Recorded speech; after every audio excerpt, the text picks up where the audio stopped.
Test 1, 2, 3. Does that work? Okay. All right. So I guess shall we start? Everybody's got flan. All right. Somebody has to save me a bite though. All right. So okay. All right. Thanks for coming.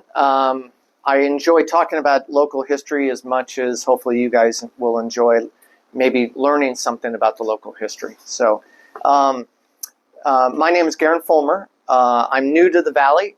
We've only been here 31 years, 32 years, right? So I had a friend of mine, the Jones. Is there any Joneses in the crowd? No? All right. So I was good friends with the Jones family, and I was a colleague with Randall Jones. He's now left the earth from us. But Randall Jones was fifth generation Valley. And we would commute into Henderson for a number of years. And he goes, yeah, I'm fifth generation. I'm still the new guy, right? So that's kind of the joke of the Valley is, right? You could be here 50 years and you'll still be the new guy, right? So, okay, so we moved here 30-something years ago. And by nature, I realized that geology was not my thing in college. And so I was quickly trying to switch over to history because I found that I loved history. And I found out that my high school and the college didn't do a good job with it. And so I switched over and never made it through that either. But moving out here, I started asking the Joneses and all the locals, right? Like, why is that here? Who put that there? When was this built? And I never got any answers, right? I was like, well, I don't know. It's always been here, right? I don't know, right? So that started my love for digging, right? So I just started digging up the dirt in the valley, right? And after 30 years of constantly digging up information on the valley, I ended up collecting a lot of information.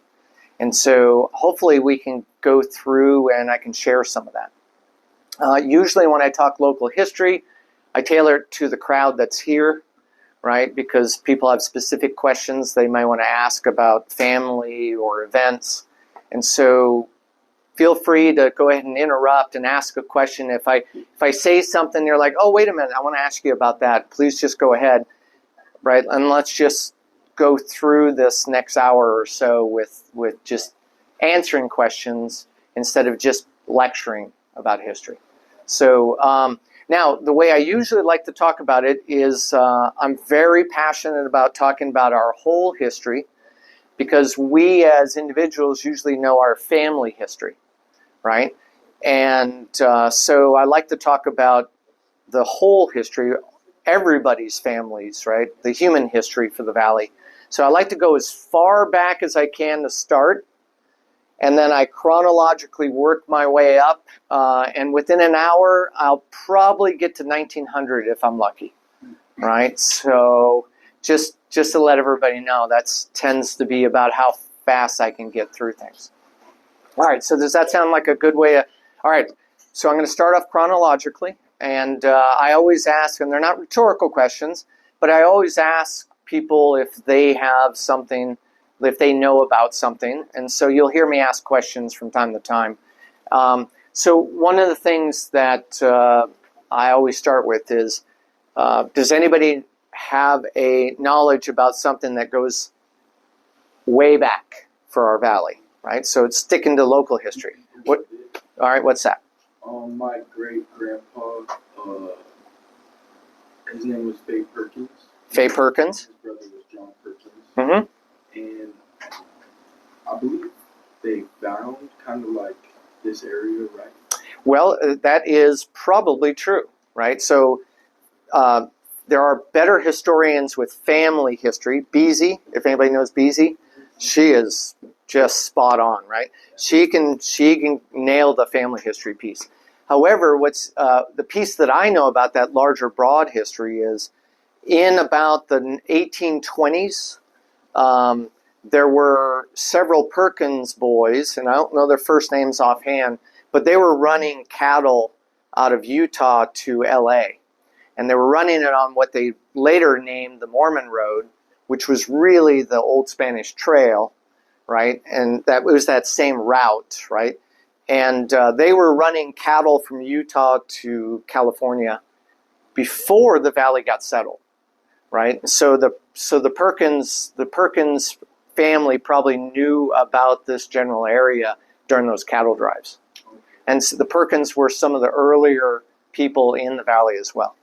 So going even further back, right? Do we have any Native Americans in the crowd? Anybody with Native American history? No, nothing. Okay, so I'll jump over to that. One of the things that I try to let everybody know about is we are in a very unique location. It's very rare for any place in the United States to actually have been settled by three different sets of people, right? A lot, like you can think of Massachusetts, you had the Native Americans that were there, right? What little we know about them, right? And then you had the Pilgrims, right? You had the pioneers per se. And that's about it. But we actually, in our valley, going way back, have at least three sets of pioneers, right? There's even a fourth set. So reaching as far back as I can, I'll go back to the fourth set. And that fourth set was nomadic people, and they don't really have a name. Sometimes they're known as Clovis, right? So way back. Anybody want to guess how far back there were people walking around our valley? That even further? Really? Yeah, that's a good start. We'll get to 3000 BC. What? Yeah, we will. But the very first set doesn't necessarily have a name, and I wish the museum guy was staying here because he probably would have chimed in. He's the guy that I was shaking hands with, and he left right when I started. So the so-called Clovis people were this generic ancient people that wandered around hunting, gathering. They were in our area, and there have been digs in our area, and they've pulled up as far back as about 30,000 years ago. All right? So there were people here, but there wasn't a community. It wasn't a settled community. It was just people were here, right? So we can go way back. That's that fourth set. But as far as they know, nobody really settled here. So who was the first pioneers to settle here? Anybody want to hazard a guess? So it's closer to what he said, 3000 BC. Our first set of settlers here were what now is called the ancestral Puebloans, right? Used to be called Anasazi until the name got a little bit, a little too ugly for some people, right? So the ancestral Puebloans were the first ones to settle in our valley that we know about, right? Anybody want to hazard a guess when they came to Moapa Valley and settled? So people guess that it's about 200 BC, right? So 200 years before Christ, the ancestral Puebloans were starting to have settlements. And they went through several phases of living here. Basket Maker 1, Basket Maker 2, you've probably heard of these things. They were the same people, but their technology of living here got improved, right? And they went from living here to having pottery made here to basket making. And the people that research that give it different time periods, and they call it, usually it's the Basket Maker 1, 2, and 3. Sometimes they'll call it the Puebloan 1, 2, and 3. There's different terms for it. Just like Anasazi used to be the name for it, now it's not. Now, what's neat about that is our valley had people settling here, living here. The first pioneers were those Anasazi, right? And that was about 200 BC, right? And they actually built a very large community in our valley. And does anybody want to hazard a guess about how many Anasazi, early Puebloans, lived here and farmed the valley? About 200 BC, right? Anybody want to guess? 10,000. 10,000. Nailed it. So what's neat about that is how many people live in the last census that I read, how many people live in Overton by the last census? Yeah, about 7,000, right? And if you add up the whole valley, which would be Logandale up to the freeway, maybe even Moapa, about how many? Yeah, right? Some say 10, some say 15, right? So when you look at our valley and you see everybody living from here to Moapa, you're looking at about the same population base of the Anasazi 200 BC, right? So that's big, right? That's no small, that's not just guys camping here or there. And of course, you've heard of the Lost City, right? The Lost City was given to a site that was dug up at the last minute before the lake filled the area. But the Lost City really, truly talks about those 10,000 Anasazi that lived in the whole valley. And I think many people here probably know some family members that know of Indian village sites dotted. It was all the way up the valley. Because again, when you look at all the homes in our valley, that's what it probably looked like with the Anasazi. Because they built the homes you see at the Lost City Museum, right? At the later Pueblo basket maker periods. They built what you see at the museum. So we have these Anasazi. What happened to them? Anybody know? Giant mystery. Even the researchers are like, yeah, they all left. They all left about 1150, right? So 1150 AD, right? After Christ's death, right? So they were here for almost 2,000 years, farming the valley, living in the valley, and they had a population about what you see in the valley now. And then they disappeared, right? And nobody knows what happened to them. And partly that's because our DNA hasn't been done for the remains they found, and it hasn't really, it's just now being done for us and a lot of the Native Americans. And it's, and I could talk for about 3 hours on what the DNA is showing, right, which is pretty interesting in its own, right, with the haplogroups and who belongs to who. That's fascinating in itself, but that's for another time. The point is, the Anasazi were a separate haplogroup DNA from the Native Americans that are here now. And so they think, now looking at the DNA, they think that those Puebloans, all 10,000 picked up, and I'm sure not all of them, right? There's always somebody that's like, I'm not leaving, right? So, but they believe those 10,000 from the Puebloans left for some reason.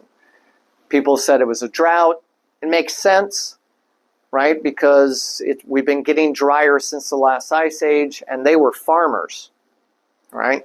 So it makes sense that if you're relying on rain and you have 10,000 people that you're trying to feed, and it starts drying up on you, you're probably going to move, right? And so they believe they moved.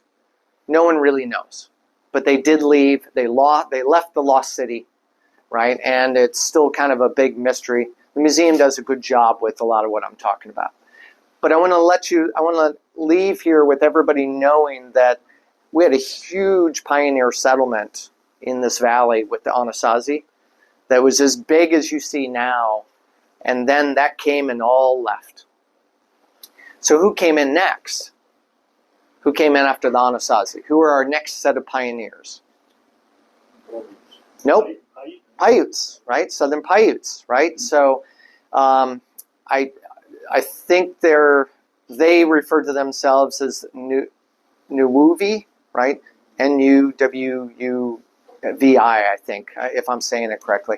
So I usually grew up knowing them as the Southern Paiutes. And so now the Southern Paiutes belong to the larger Utes, etc. They're more nomadic. Now the Anasazi were what? Farmers and built communities, right? The Paiutes were more hunter-gatherer, right?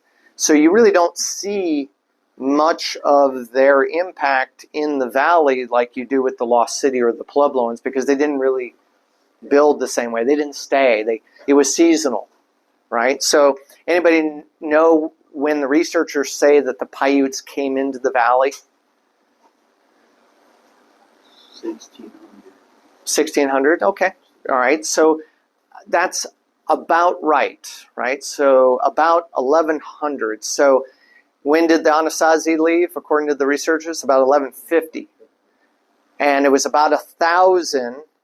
So the Paiutes were in this area when the Anasazi were leaving, right? They were living together, or they were neighbors, however you want to look at it. There is proof that the two were actually here.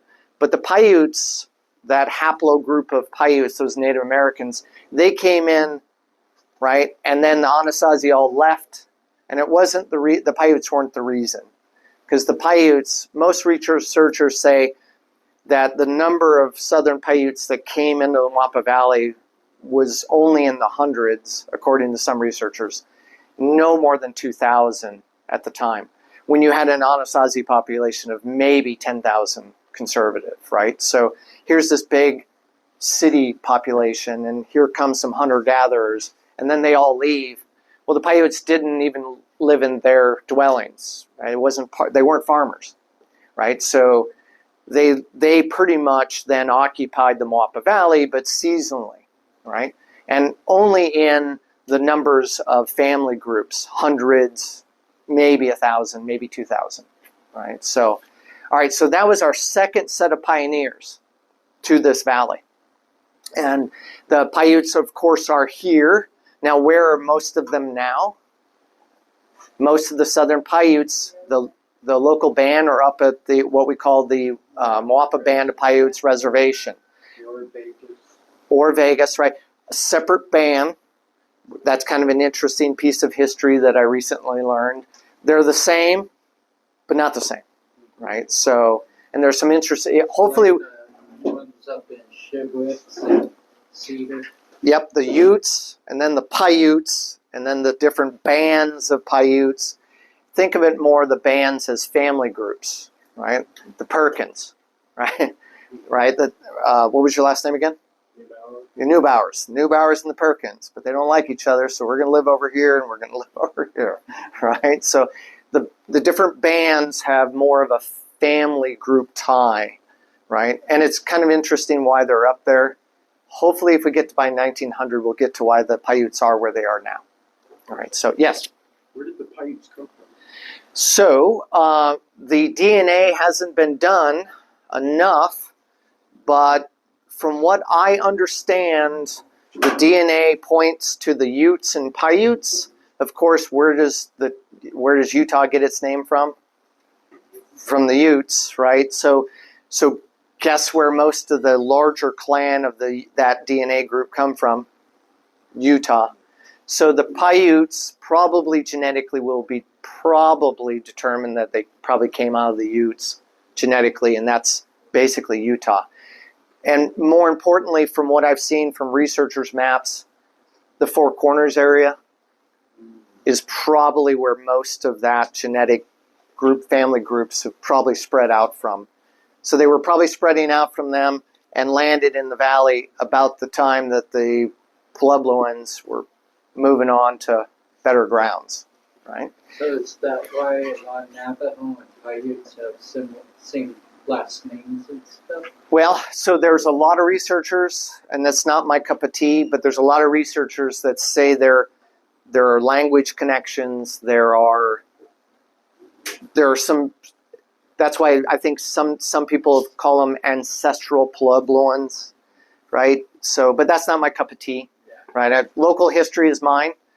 The first thing I wanted to leave everybody with is we had a group of pioneers that lived here for about 2,000 years. That was the Anasazi, and they were big, right? And it was kind of a forgotten history for us.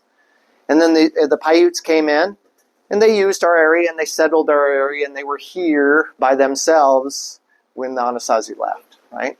So, yeah. Question about the Anasazi, the name. Why is it a bad name, or why is it? Well, I've researched it the best I can, and I'll give you my opinion on it, right? So, when they were named the Anasazi, it's because the researchers at the time they used some words in one of the native languages that, hey! So the researchers, when they were flooding the area, and when the Civilian Conservation Corps and Huntington were doing research in our area, I believe that they had some knowledge of some of the other Navajo and Puebloan language, and they borrowed it. But I found that Anasazi in 4 different languages, the Navajo, the Hopi, the Utes, all have the Anasazi minus a word or a phonetic sounding of it. So they all have that word in their language. And in the Utes and the Navajos and such, they all have different meanings. It can mean I've read the old ones. It can mean the enemy, right? And it also can mean the ones that come before. So it seems to mean different things in different languages of the Native Americans, right? So they cobbled that word together and just gave this name for these people. They don't know what happened to them and where they went. They were that big society. They called them Anasazi. I think they were trying to name it after the old ones, but then somebody got a hold of that and said, well, that means the bad ones too, and we can't call them that, right? So what are they called now? now most researchers will call that first pioneer group the ancestral Puebloans. And I think the DNA is probably going to sort it out, right? But there just hasn't been enough DNA done yet to really sort it all out. Okay, so where did the name come from? I think those government researchers that were doing it borrowed it from the language. It was good enough at the time, and then later it made somebody upset, and then they changed it to something that's less offensive, right? So I think I covered that as politically correct as I could. So, okay, so we've gotten to this second set of pioneers in our valley, which is the Paiutes, Southern Paiutes. But again, they didn't really farm here. Now, Southern Paiutes do farm, but they don't farm in the large city sort of scape like the Anasazi did, right? And what's interesting is some people believe that the pottery making that the Paiutes didn't have, they learned from the Anasazi, right? And it makes sense. The Anasazi and the Paiutes overlapped for at least 200 years they know of, right? And then the Paiutes didn't have pottery, but then they moved in here, and the Anasazi were big pottery people, and next thing you know, the Paiutes had pottery. So they probably learned it from the... So they were. It kind of proves also that they were living together for several hundred years, right? Okay, so trying to get through all that, right? Southern Paiutes. Then we get into the more modern times, right? So the next thing I want to leave everybody with is Nevada has gone through a lot of ownership, all right? So most Native American people don't believe in ownership like we do, right? So they don't believe that they own the land. But let's pretend the Anasazi owned it, right? Right? And then let's pretend that the Paiutes owned it. Okay. And then who was the next group that said that they own our valley? It's a trick question. No. Right? The Spanish. Yeah. Exactly. Right? So what was this area called when Europeans started making claims on the area? No, Promised Land. I like it. Right. That's what I call it every time I wake up.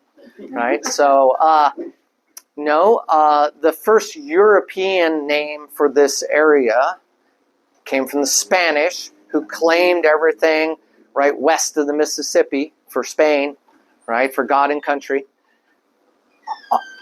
Alta, California. I'm not Spanish speaking. I'm not sure exactly how you pronounce the funny thing at the end of that first word. But so Spain claimed it, and was anybody ever here? Now, they claimed it about when? Anybody know? 1600. Yeah. So somebody drew a map in the 1600s and said, this is all of ours. We've never been there, right? And that was Alta, California, right? So that was that big part of Spain, right? But nobody was in here. right? We've all heard of the Spanish Trail, right?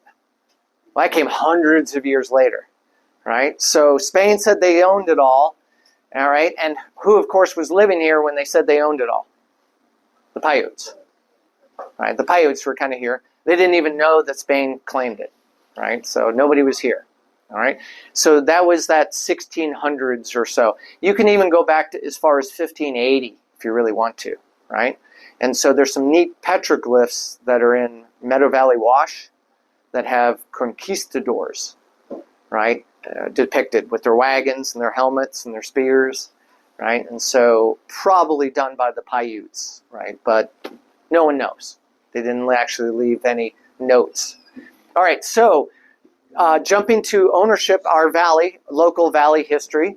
So we had the Anasazi, we had the Paiutes. Now the Europeans come, and Spain, of course, claimed it all, right? Because obviously there's gold here, right? So they claimed it, but no one did anything about it. All right. So when was the first, we'll call it European, right? When was the first white guy, the first European through our valley? But then French. Well, it was Spanish. So although there were French in later caravans, right? But the very first person that gets credit is Francisco Garcia, right? Anybody want to guess when he traveled through this area and where he traveled through? And the answer would be about 1770. So this Spanish paid monk traveled through this area. And was there any roads here then? No. So what was he traveling along? He was traveling along the Ute and Paiute highways, the trade routes, who were set up by, some researchers say, the Anasazi, right? Because people drive the same way you drive on I-15. That was that trade route, right? So it's been here for hundreds, if not thousands of years. As a matter of fact, jumping back to the Anasazi, they found Anasazi artifacts that go all the way into South America, east coast of the United States, and the west coast of the United States. Beads, trinkets, glass. And guess what the Anasazi were selling in trade besides farm goods? Guess what their secret trade good was for the Anasazi? Baskets. What? Baskets. Baskets? Well, they did pottery and baskets, right? And I'm pretty sure they probably did well with that.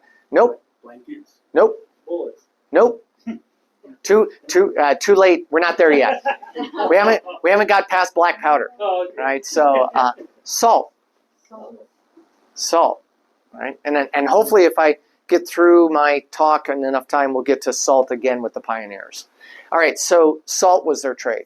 All right. So and that was probably the big thing that they were moving back and forth in these trade routes. Okay. So this Francisco Garcia, about 1770. Right? Don't hold me to that because a lot of times these are taken out of journals and they're not sure exactly. It could have been 1 year this way or 1 year this way, right? But he traveled through here on what would later become what we know as the Old Spanish Trail, 100-something years later, right? But he traveled on that old trade route, which is the Old Spanish Trail, which later became the Mormon Road, which became the California Trail, which later became the Arrowhead Trail, which later became US 91, which later became I-15. So when you think I-15 from Vegas to Mesquite, that's about where he came through, right? And why did the trade route run through Moapa Valley in that spot? Because it was a nice low crossing. And that's where everybody went across. And when they had wagons, we need a low spot to go through. And the low spot was right there at Glendale, historically. Right? And that's why all the trail routes, and that's why the freeway goes through there right now. Right? So Frank, the first European known to come through here was not a French guy, but a Spanish, right? And Francisco Garcia gets the credit about 1770, about 6 years before our revolution. All right? Now, who owned the property then? Spain, right? And what was one of the reasons that he was traveling that route? Trade. right? Trade route. And what route was he following? The same one that all the Indians were using for hundreds of thousands of years before that. So, You run into them? well, in his journals, he makes note of the native people that he ran into, but I've never read anything about Moapa Valley or the Paiutes in that. He talked about the region, about natives, but they didn't know there were Utes or Paiutes, right? We didn't give them names. So I'm not sure he ran into the Southern Paiutes, right? So again, the Southern Paiutes were always nomadic, and at best, at the highest count with the Indian Bureau in the 1800s, the highest count of Paiutes in the region was about 2,000, right? And most of the early explorers only put the Paiutes at a couple of hundred. So the Paiutes didn't have a big footprint, right? So he may or may not have. He did run into Native Americans through his travels, but I'm not sure about Moapa Valley. Okay, so the first European, 1770, and then there was a quiet spell. So who was the first American? That was the first European, right? Because he was Spanish, right? So who was the first American to come through? Well, yeah, no, they didn't make it through here, sadly. Jedediah Smith, right? And Jedediah Smith, right? And what was his trade? He was a trapper, right? And he was traveling on the trade routes, selling his trade, right? So he is the first American that I know of documented that came through. Now, I use those different terms, right? The first European was Francisco Garcia that they documented. There probably were other French and Spanish that traveled that route, but it wasn't documented. There may have also been other American fur traders that have traveled that same route, but the first guy that gets credit, Jedediah Smith, because he left journals, right? And that's important, right? It's important for newspapers and people that actually take notes on their families and what's going on, right? So guys like me can read about it and then talk about it later. So about how far ahead is he of Kit Carson? Not that far, but about 20 years, right? So Francisco Garcia about 1770, Jedediah Smith about we'll say the 1820s, but I think he came through our valley 1826. I think he gets credit for 1826. So that's 60 years between Francisco Garcia and the trapper coming through, right?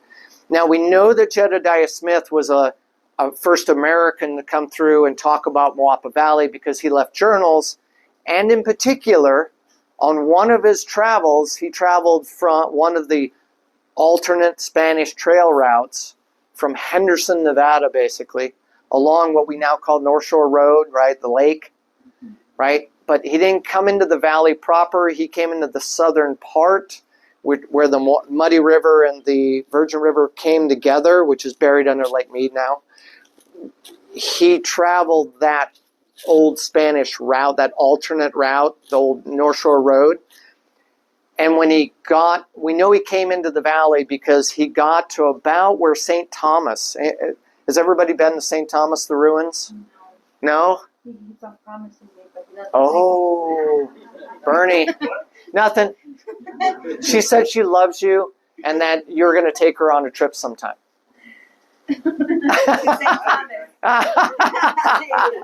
So, so Jedediah Smith on one of these journeys wrote about rediscovering the Anasazi salt caves, right? So in 1826-ish, right?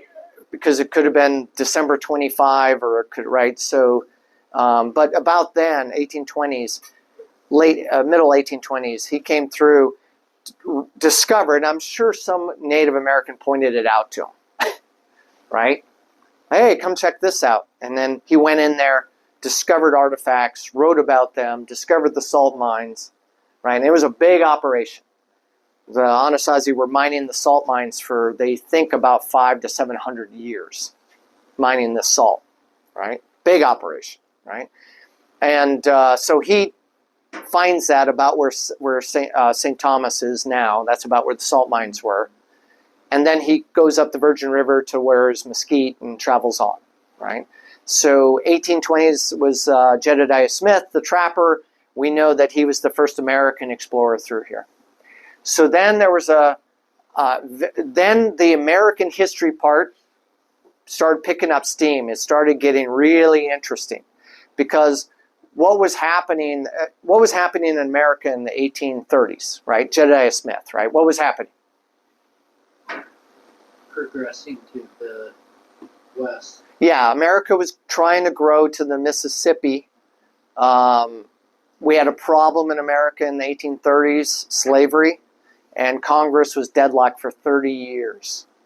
No new states were allowed in from 1830 to 1860 because that state might go slave state or it might go non-slave state. And so the slave owners couldn't allow the non-slave state to be entered in, and vice versa. So for about 30 years, Congress was deadlocked and didn't. So there was no growth going on. There was expansion, but no growth going on because the slave states wouldn't allow a non-slave state because then they have majority in Congress, right? Politics, right? So there was like a 30-year deadlock. So America's growing, and one of those things that the growth was going on was Mexico made a decision that was, I think, good for us, probably bad for Mexico, about the Jedediah Smith time when he found the salt mines.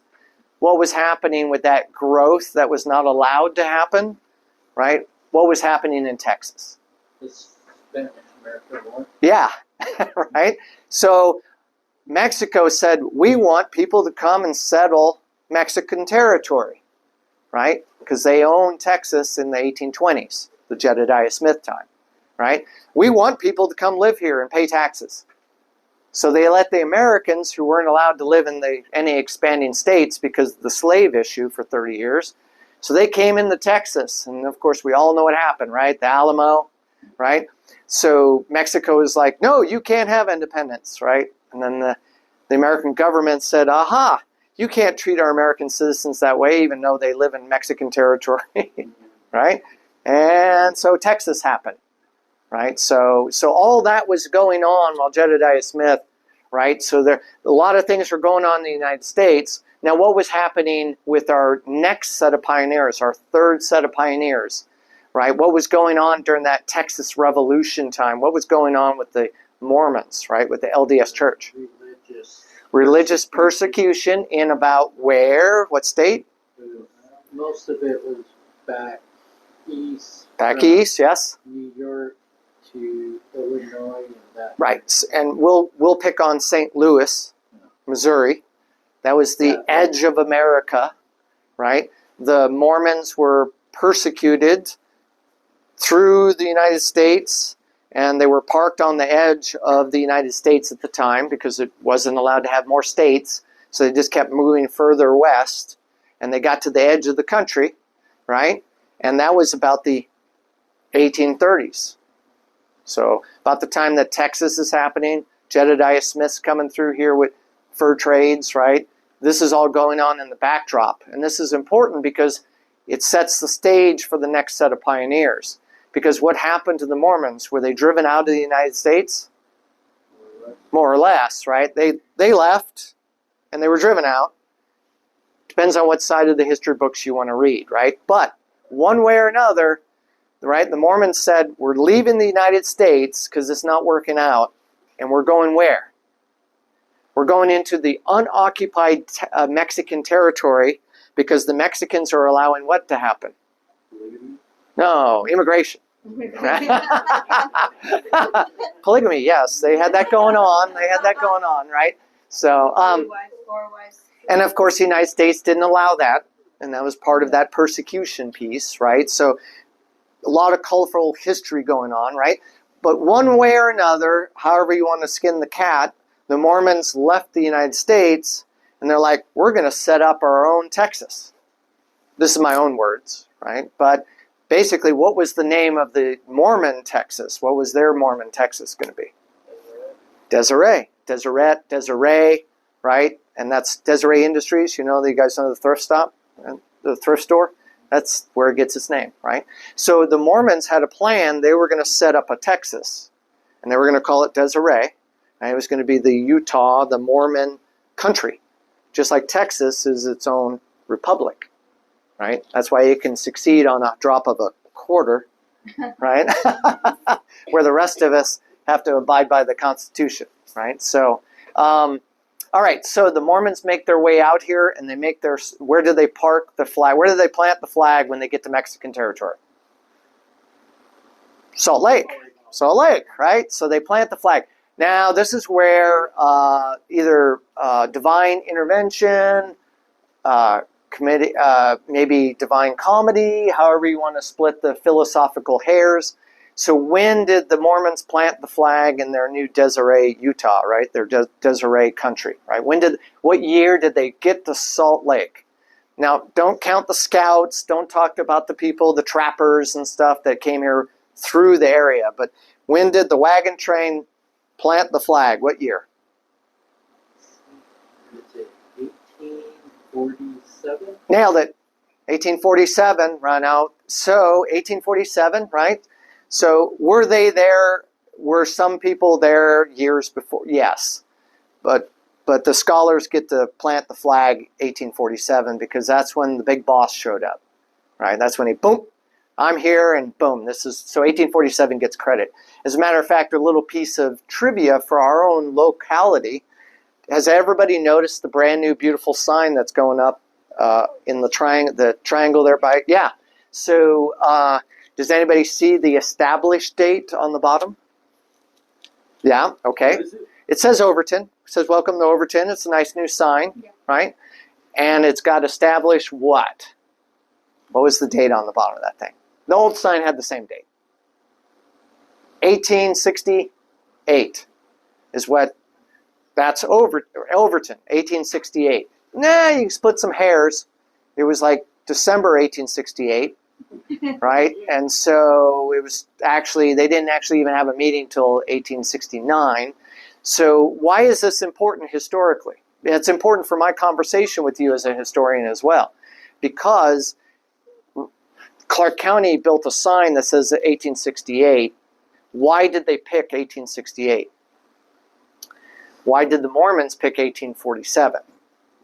So let me ask the next rhetorical question, which is, why is the United States birthday July 4th, 1776? Now, I say that as a rhetorical question because why is that our birthday when the Constitution wasn't ratified till the 1830s? Right? It wasn't ratified. We were not a legal, legitimate country till the 1830s. So why isn't our birthday in the 1830s? Now, what was going on in the 1830s? Right? Remember the Texas thing, Mormon persecution, right? The growth of America. All that's going on in the background. The reason that our birthday is 1776, July 4th, is because the historians had to pick a date. They could have picked the day we attacked the British. They could have picked the day we dumped tea in Boston Harbor in 1775, right? But they picked 1776 because they said, well, that's the year that the Founding Fathers signed the go to hell letter to King George, right? Now, my point about that historically is the historians could have picked about a dozen dates for our birthday, and they just settled on, well, that's it, right? So kind of an interesting piece, me being a soldier, right, being a 30-year veteran, right? The U.S. Army's birthday, the United States Army's birthday is 1775, a year before the country's birthday, right? And you need to know that because that's important for history, right? So I now go back to Overton. Are we a legal chartered town? Nope. We're unincorporated, right? We're not legal. So why do we call ourselves Overton? Well, basically because Overton was founded before the state became a state. So we've just been Overton. Now, when did the first people start calling Overton, Overton? December 1868. Are we legally Overton? Nope. Still. That's why everybody gets confused when they move here and they're like, wait, we're part of the Moapa Valley Township. That's why it's the Moapa Valley Town Board and the Moapa Valley this, right? You know, because we're a township in Clark County legally. We're unincorporated, right? But we're Overton because we have a lot of history. And not only do we have a lot of history, but I'm talking Anasazi, Paiute, and Mormon pioneers. And hopefully I'm getting close to the Mormon pioneer piece. So, we know the Mormons make it to Salt Lake, 1847. Back to historical interest. What was happening in the world in 1846? About the time that the wagon trains of Mormons were making their way to Salt Lake. What was happening in the world for America? No, we went to war with Mexico, right? And we occupied Mexico City for 2 years. And guess what treaty they signed to get us to leave Mexico, right? The Treaty of Guadalupe Hidalgo. And they signed that in 1847. So we went to war with Mexico because of who? Texas. Okay. Right? Texas was the impetus for the war with Mexico. You can't slaughter our people, right? Even if they're in Mexican territory, right? So we went to war with Mexico, and we won that war with Mexico. Any Marines in this group? Right? Remember the old Marine? You've heard the Marine theme song? From the halls of Montezuma to the shores of Tripoli, right? That's their song. Why do they say the halls of Montezuma? Because that was the Marine Corps occupation of Mexico City for 2 years. Part of their history. And of course, if I don't have time for it, but I'll get to why Tripoli is in there. But I don't have time for that. So what's going on in the backdrop is important for us in our local history, right? So we go to war with Mexico. And this was what? Alto California, Mexican territory, right? The Mormons are going to move in because they can get their own free state of Texas, right? Desiree. Well, they were coming here in 46 when we went to war with Mexico. They arrived in 47 in Utah, Mexican territory in 47, when the Treaty of Guadalupe was signed. And what did the Treaty of Guadalupe sign? It was a legal contract where Mexico ceded all of their territory, right, north of the Rio Grande. So in 1847, who then legally owned Mexican territory and Utah and the state of Desiree? No, the United States, right? Mormons got here, they're going to set up their Desiree and all their Mormon rules, and then all of a sudden, guess who owns it? The United States. Who had rules against what? Polygamy. Right? So the Mormons got here, but they were the first Americans to settle this area, right? They were the next set of pioneers. And the Mormons were really good at a lot of things, right? They had a top-down structure of organization, right? And one of the first things they did in 1847 is they picked more missionaries and said, go forth and occupy the water sources in the West, right? Because in the West, if you occupy the water, right, it's everything, right? So they started that plan. How am I doing on time, Bernie? Okay. How many? Somebody has to keep me honest. Like I could go for two. Okay. All right. Shall I keep going? All right. So let me try to at least get to 1900. All right. So the Mormons moved to Utah, and then their whole dreams are dashed because now the darn United States owns it again, right? But the United States is busy because from 1847 to the 1860s, what was still going on in the backdrop of the United States? Slavery, right?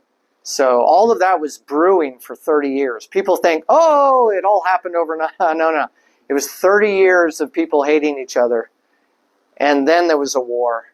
And then another topic, we could talk about slavery and when it really ended, right? So that's a whole nother 3-hour conversation.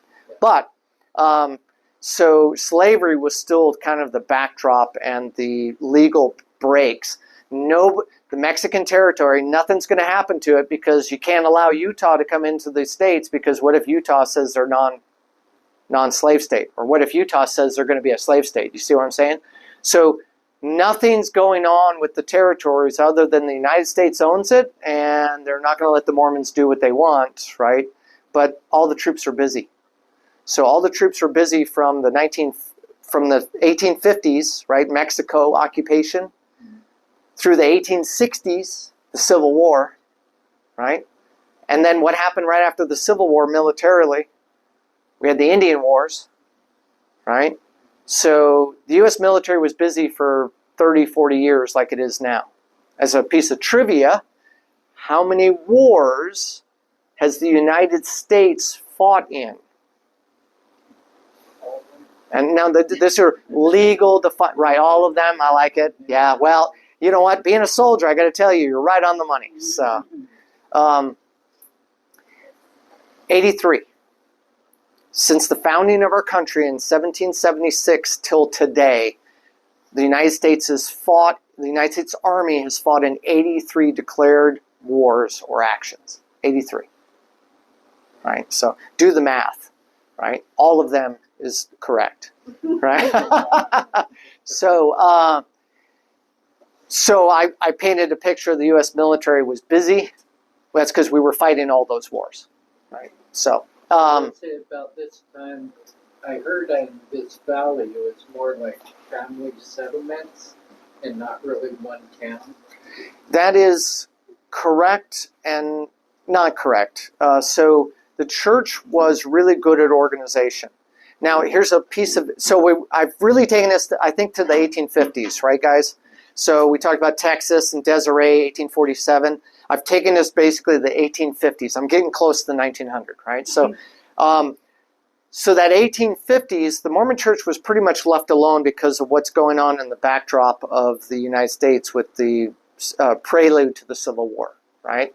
So the Mormons kind of just had, and what they say, go out and get the water sources, right? And a lot of times those people that were settling those water sources were family groups. It was Elwood Perkins and his wife and his children and his brother. You're going to go occupy this, and then they later called it St. George, right? So a lot of it was family groups, but it was also directed, like these people are well, I need you to go here. The church directed the family groups to go to those locations. And in some cases, you'll read the literature, right? And there were family groups that were all volunteering, like we volunteer to go. And then the church says, okay, well then you and you family groups are all going here, right? So in our valley, the Mormon Church had plans in the 1850s, right? Because remember, Jedediah Smith and the Trapper, he's been coming through here. The Perkins boys were running cattle from Utah to LA. Right? So things are happening in our valley. The Paiutes are still living here in family groups seasonally. Right? So things are happening in our valley, but there's not another settlement. Right? Until about the 1850s. And the church made a decision to settle the Muddy Valley. The original was the Muddy Valley Mission. Right? There were no Americans here. There were no Mormons here. And the Mormons who were here in the 1840s, the late 1840s, said, hey, 1850, we need to send some people to the Muddy Valley, right? The Muddy Valley Mission. Well, that whole plan went to pot because in the 1850s, we did have a mission. Anybody know where that was? The Mormons set up a mission in Las Vegas. Anybody been to the old Mormon fort? Yes. So the Mormons did set up an Indian mission there in the 1850s, but nothing had been set up, but plans were in the works for a Muddy Valley mission, right? Because it's a great place, right? The Anasazi lived here, the Paiutes lived here, we have water here, right? We're rare in Nevada. So the Mormons had plans, and they probably had names on those plans. I've never found a list of it. But in the 1850s, there's church documents that state that they decided to abandon the Vegas mission, the Mormon fort, and abandon the Muddy Valley mission. It never happened in the 1850s. Does anybody know why the church abandoned those missions in the 1850s? Couple of reasons. Was the Mormon church friendly with the U.S. government? No. Because the U.S. government said you're polygamists and we have laws against it. And the whole persecution thing from New York all the way to the boundary, right? So no, the U.S. government and the Mormons at the time were pretty much opposed to each other. And so the Mormons knew that the federal government was going to put their jackboot down on their throats at some point. And they were making plans, right? So that was one of the things. But the other reason was because of the Native Americans, the Paiutes, the Mojave, right, the local Native Americans, were stealing their cattle and their food and their horses so often the Mormons couldn't get a break. And so the church abandoned the Las Vegas fort, the Indian mission, and the plans to do the Moapa Valley mission in the 1850s because of that theft and all of that harassment from the Native Americans. They just said that's enough. On top of, we already know that we need probably our able-bodied Mormons to come back to Salt Lake to do what? Get ready for a fight with the Federals, right? Okay. So that's about the same time that the Meadows Massacre happened up in St. George? Sure did, and that's for another whole discussion, because we know that there were people moving to Alto, California, U.S. territory. As soon as we signed the treaty with Mexico, there were people flooding in caravans through Utah, through the old Spanish Trail, through Glendale, through that old Anasazi trade route, trapper trade route. They were flooding through here, right? And so, yes, and the Mormon Mountain Massacre was part of that distrust and fake news, right? So the fake news caused back then it was just word of mouth, one water source to the next water source. But, that fake news created that massacre. But that was in the 1850s, right? So one interesting piece of trivia, one of the children that was saved in that massacre was Jesse James. Everybody's heard of him, right? Yeah, his family was killed. He became an adopted child, and then later became Jesse James, the train robber. Right? So, anyway, a little history is a lot closer, right? What's that? 6 degrees of separation, right? Things were a lot closer to our ancestors than we think, right? A lot closer. All right, so 1850s, all this is going on. The mission to Moapa Valley, the third set of pioneers, almost happened. It was planned for, but it didn't because of that whole backdrop, right? Well, then in the 1860s, Civil War kicks off. Anybody know what year? 61, right? The actual battle was 61 to 64.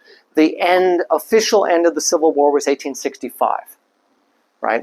So 1861 to 1864, we fought bloody hell.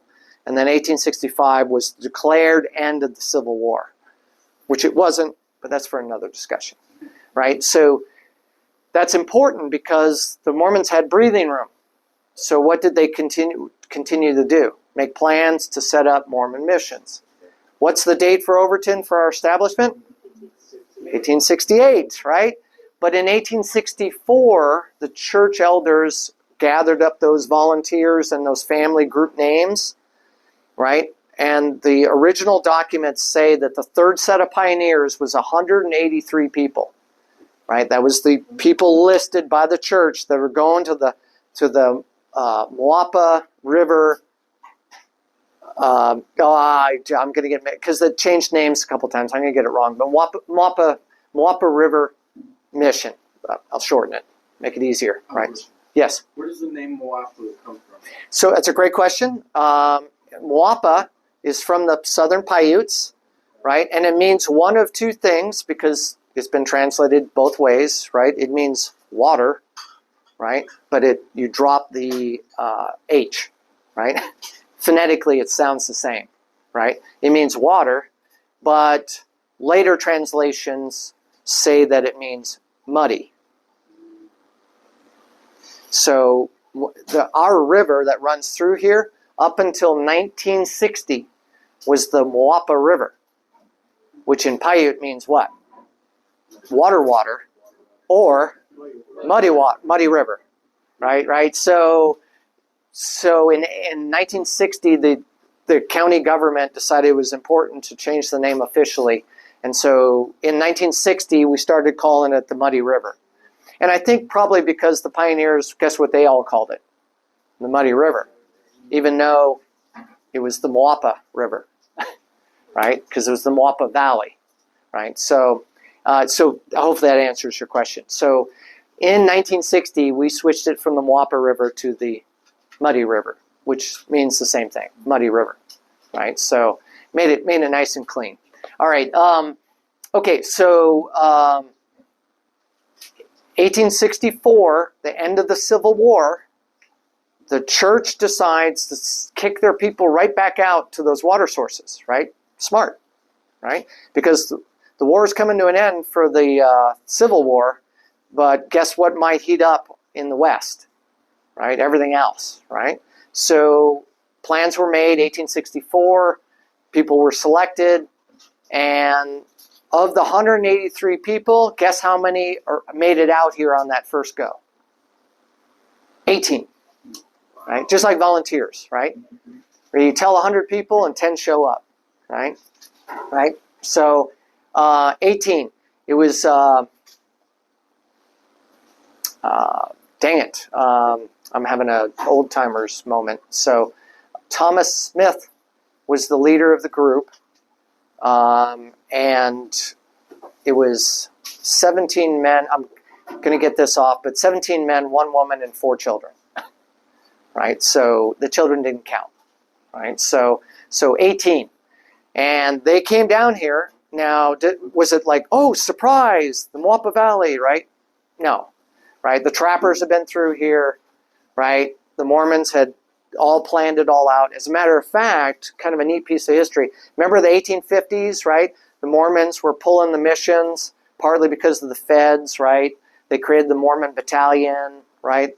Some people, you've heard of all these things historically. One of the neat pieces is the Mormon Church set up an alternate headquarters from Salt Lake in the 1850s. You know where that was? Meadow Valley Wash. They set up a secret headquarters for the heads of the church to flee if the Federals invade Salt Lake. The heads of the church would flee to Meadow Valley Wash. Where's Meadow Valley Wash? Over by Vail. Meadow Valley Wash is long. Yeah. But Pioche and Panaka was going to be the secret Salt Lake headquarters, right? Retreat for the Mormons when they started to fight the Federals, right? So that secret headquarters in Pioche and Panaka, right? That's why they have canals. That's why they have all the things they have going on there, is because the Mormons came in and prepped it for the future war, right? And then they abandoned it because the war didn't come, right? And then the miners moved in, and then we know Pioche and Panaka as it is today. But part of that secret headquarters made it as far down as, anybody know where Hidden Valley is? Right across the freeway. It's where the old Reed Gardner coal plant was, right? Hidden Valley was one of the farm areas to provide food for the secret Mormon headquarters in Meadow Valley, right? So that's why that area was farmed. So did the Mormons know about Moapa Valley? Did they know? Right, they did. Right? They had scouts down here. They had all planned it all out, right? So they had planned. Now, Moapa Valley, the reason the Mormons wanted a mission to Moapa Valley, was it for salt? No, right?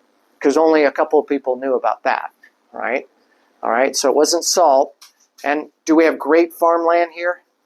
Yeah, right? Not as good as Panaka and Pioche and, right, Meadow Valley, right? It's not as good, right? So what was the reason that the Mormons were coming here then? What was the reason that they were sent here to establish the water source and start growing things? What crop? So you got to think 1864, end of the Civil War. Cotton. Nailed it. So the original mission for the Mormon pioneers was to come here and grow cotton. Now why? Well, who grew all the cotton? The South, right? And the South went to war with the North, who needed the cotton. So the Mormons knew that was going to be any cotton going to the North? No. So let's send farmers down here where it's warm and they can grow what? Cotton, right? And the church can sell the cotton to the North, right? So that's why they have cotton days up in Washington City. In Washington City. And what's the big D on St. George hillside? It's Dixie. Why? Cotton, right? So our mission, the Mormon mission pioneers that came here, were given the mission to go and grow cotton because it's warm and you got land you can grow it on, right? You got the muddy river. So cotton was the reason. Well, we don't grow cotton well down here, right? So that never really worked out. But that's why St. George is Dixieland. That's why they got Dixie on there. That's why they have cotton days in Washington. Yeah. So how am I doing? We didn't make it the 1900, but I don't want to keep anybody, right? So what time is it? 6:17. We can do like 15 more minutes. Everybody okay with 10, 15 more minutes? Okay. Somebody has to stop, be the adult in the room and stop me though. Okay. So, all right. Okay. All right. Yeah. Yeah. My wife's too far away to pull the sleeve, right? And too far away to throw. Usually it's throwing things, right? Or a flyby. Hey, right? So, okay. All right, so I've gotten us to the 1850s. The Mormons are sending the missions back out. 1864. 1865 is when St. Thomas was settled. Now, of course, who was the leader of the 18 people that made the trek here to grow cotton? Thomas Smith. Why was it called St. Thomas? Yeah, right. I think it's a cool name. I always, when I moved here, I said, why is it called St. Thomas? And everybody that's been 5 generations, I don't know. I'm like, well, and I tell you how hard it is to find somebody that writes in a newspaper that, oh, St. Thomas was named for St. Thomas Smith. No one wrote about it. It was just like, Thomas Smith named it, and he named it St. Thomas. So I'm like, okay, all right, cool. Right? So if I named a town after myself, I'd probably lie and name it a saint as well. Right, because I don't think I'd be allowed. I don't think I'd be allowed to name it Saint. Right. No. So that okay. So Thomas Smith, and why was St. Thomas where it was geographically? Why did he pick that spot? It's where the Virgin and the Muddy come together, nice and flat. Guess where the lost city was? Right there. Same area. It was the same area. Now remember, I go back to the Anasazi filled this valley with 10,000 plus people, right? One of the larger groups of settlement buildings was there just north and east of St. Thomas. And why did the Anasazi probably pick there? It was just outside the floods, and they can look at all their nice crops. Why did the Mormons pick right there? Well, look how flat and nice this is. It's like somebody grew crops here, right? So, right, right? So, the Mormons, they set up St. Thomas. This is 1865. And you'll always remember the end of the Civil War because for our locale, 1865 is when the Mormon pioneers showed up and started settling. Now, of course, that was 1865. When did Overton get settled? 1868. It took a while. We needed a couple more more than those 18 first few people. We needed more people to show up and start settling places. So over the next couple of years, we started getting all the names that you've heard of, right? So St. Thomas was 1865. What was the next one? 1865. Nope. 1865 was also Mill Point, right? Anybody heard of that? Mill Point? Okay. Probably because it was changed by a guy named Simmons to Simmonsville. Right? Now, I'll tell you where it is. It took me about a decade to find out where it is because all the locals were like, it's over here. Right? I'm like, well, where's over here? Over here. I'm like, well, up there or down here? Right? I don't know. Okay, so we know where St. Thomas was because it's still there. Right? And that was the big flagpole for Moapa Valley for the third set of pioneers. Right? That's third set of settlers was St. Thomas. That was the flagpole. That was the Salt Lake for our area. As a matter of fact, it became so large at some point it had self-identified itself as the county seat of Maricopa County, Arizona for 6 months. It wasn't legit, but that's for another story. Right? So St. Thomas was the big boy, right? But then other family groups came in and started settling the valley, right? And in no particular order, but Mill Point was the next one. Mill Point, later named Simmonsville, is basically, when you go up Stringtown or Cooper Street past Maverick, and you have this big, giant, multi-million-dollar, beautiful county bridge that crosses with all the concrete, right? That's Mill Point. Right, and I asked people, did you know you were bulldozing Mill Point history? No. Thought it was over there. Yeah, I thought, right. I guarantee that's what they did. Oh, no, it was up here. We didn't do that, right? So if you want to know where Mill Point was, it was right on the river, right where that bridge is, right? So you'll always remember where Mill Point was. Now, Mill Point was burned down, right? And guess who burned it down? Paiutes. So what the Paiutes would do is they would come in and they would raid the Mormon pioneers. And what they would do is they would set fire to the fields. All the Mormon men would have to rush out to put the fire out, right? And then they'd steal all the cattle and the horses. And they did that for decades. What was Mill Point? Mill Point was the first grist mill in southern Nevada. As a matter of fact, guess what the oldest settlement, the oldest contiguous pioneer settlement in southern Nevada is? Overton, 1868. We should talk about that more. We should advertise the fact that we're old. We beat Mesquite by a couple of years, and St. Thomas died, and Mill Point burned down and was later named Simmonsville. Now, where did the Simmonsville, right? So they rebuilt. Mill Point was there because it was the grist mill, right? Grist mill.